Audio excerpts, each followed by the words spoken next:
ਅਗਲੀ ਸਾਈਡ ਤੇ 3 ਕੋੜੇ ਲਗਾ ਰਿਹਾ 2 ਤੇ 3 ਔੜੇ ਲੱਗੇ ਨੇ ਨਾਲ ਇਹਨੇ ਕਮਾਤੀ 2 ਫੁੱਟ ਸਵਾ 2 ਫੁੱਟ 2.5 ਫੁੱਟ ਤੱਕ ਤੁਹਾਡਾ ਖੜਾ ਕਮਾ ਦੇਗਾ। ਉਹਨੂੰ ਗੋਡੀ ਕਰਨ ਵਾਸਤੇ ਆਟੋਮੈਟਿਕ ਨੇ ਵੀਲ ਨੇ ਘੁੰਮਣਾ ਵਾ ਤੇ ਖਾਦ ਆਪਣੀ ਪਈ ਹੈ। ਖਾਦ ਵਾਲਾ ਬਾਕਸ ਲਗਾ ਕੇ ਪਿੱਛੇ 3 ਔੜੇ ਲਾ ਕੇ ਅੱਗੇ ਕੋੜ ਲਗਾ ਕੇ ਮੁਕੰਮਲ ਜਿਹੜਾ अस्सलाम वालेकुम पाकिस्तान उगाड़ा तो खलीफा अफजल रही दसी जो धुम पै गई है पूरे पंजाब दे विच खास तौर ते चनियोट बुहाना मंडी पावादीन इस इलाके दे विच रूटावेटर ਜਿਹੜੇ 2 ਸਾਲ ਦਈਆਂ ਨੇ ਕੰਪਲੀਟ ਕਰੀ ਜਾ ਰਹੇ ਤੇ ਬਣਾ ਕੇ ਨਾਲੋਂ ਨਾਲ ਦਈ ਜਾ ਰਹੇ ਕਮਾਲ ਦੀ ਕੋਡੀ ਵਾਲਾ रूटावेटर ਰੀਮਯਾਰ ਖਾਨ ਰਾਜਨਪੁਰ ਲਿਆਕਤਪੁਰ ਜਿਹੜੇ ਦੋਸਤਾਂ ਨੂੰ ਚਾਹੀਦਾ ਉਹ ਅਲਹਮਦੁਲਿਲਾ ਡਿਲੀਵਰ ਵੀ ਕਰੀ ਜਾਂਦੇ ਆ।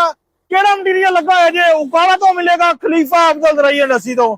ਇਹ ਰੇਟ ਵੀ ਮੈਂ ਤੁਹਾਨੂੰ ਦੱਸ ਦਿੰਦਾ ਜੇ ਅਗਲੀ ਸਾਈਡ ਤੇ 3 ਕੋੜ ਲਗਾਉਣ ਦਾ ਮਕਸਦ 1 2 3 ਕੋੜ ਲਗਾਉਣ ਦਾ ਮਕਸਦ ਹੈ ਕਿ ਇਹਨੇ ਮਿੱਟੀ ਅੱਗੋਂ ਨਰਮ ਕਰੀ ਜਾਣੀ ਹੈ ਤੇ ਫਾਲੇ ਨੇ ਆਟੋਮੈਟਿਕ ਜਿਹੜਾ ਕਿ ਨਰਮ ਕਰਕੇ ਪਾਊਡਰ ਕਰਕੇ ਜ਼ਮੀਨ ਨੂੰ ਪਿੱਛੇ ਦੇਈ ਜਾਣੀ ਹੈ। ਤੇ ਪਿੱਛੇ ਜਿਹੜੇ 3 ਔੜੇ ਲੱਗੇ 2 ਤੇ 3 ਔੜੇ ਲੱਗੇ ਨੇ ਨਾਲ ਇਹਨੇ ਕਮਾਤੀ ਨੂੰ ਮਿੱਟੀ ਚੜਾਈ ਜਾਣੀ ਹੈਗੀ ਹੈ। 2 ਫੁੱਟ ਸਵਾ 2 ਫੁੱਟ 2.5 ਫੁੱਟ ਤੱਕ ਤੁਹਾਡਾ ਖੜਾ ਕਮਾ ਦੇਗਾ। ਉਹਨੂੰ ਗੋਡੀ ਕਰਨ ਵਾਸਤੇ ਉਕਾੜਾ ਤੋਂ ਖਲੀਫਾ ਅਫਜ਼ਲ ਰही दसी ਤੋਂ ਤੁਹਾਨੂੰ ਮਿਲੇਗਾ रूटावेटर। किन्ने का मिलेगा मैं रेट भी तो फोन नंबर मेरा नोट कर लो 0345 7545 358 0345 7545 358 है फोन नंबर है। राबता करके हर तरह की मालूमात ले सकते हो। जेडे दोस्त ਨੂੰ ਚਾਹੀਦਾ ਉੱਤੇ ਖਾਦ ਵਾਲਾ ਬਾਕਸ ਲਾ ਕੇ ਪਿੱਛੇ 3 ਔੜੇ ਲਾ ਕੇ ਆਟੋਮੈਟਿਕ ਨੇ ਵੀਲ ਨੇ ਘੁੰਮਣਾ ਵਾ ਤੇ ਖਾਦ ਆਪਣੀ ਪਈ ਜਾਣੀ। ਇੱਕ ਛੋਟੀ ਵੀਡੀਓ ਨਾਲ ਅਟੈਚ ਕਰਦਾ ਵੇ ਚੈੱਕ ਕਰੋ ਕਿੱਦਾਂ ਚੱਲਦਾ ਹੈਗਾ ਜੇ रूटावेटर।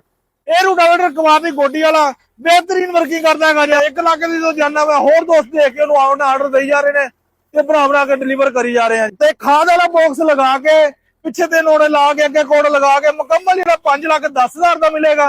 अगर तुसी इनू नहीं लगाना खाद वाला बॉक्स तो यह मिलेगा 4,55,000 का। अगर औड़े भी नहीं पिछे लगाने अगे 3 कोड लगा के 3,95,000 रुपए का।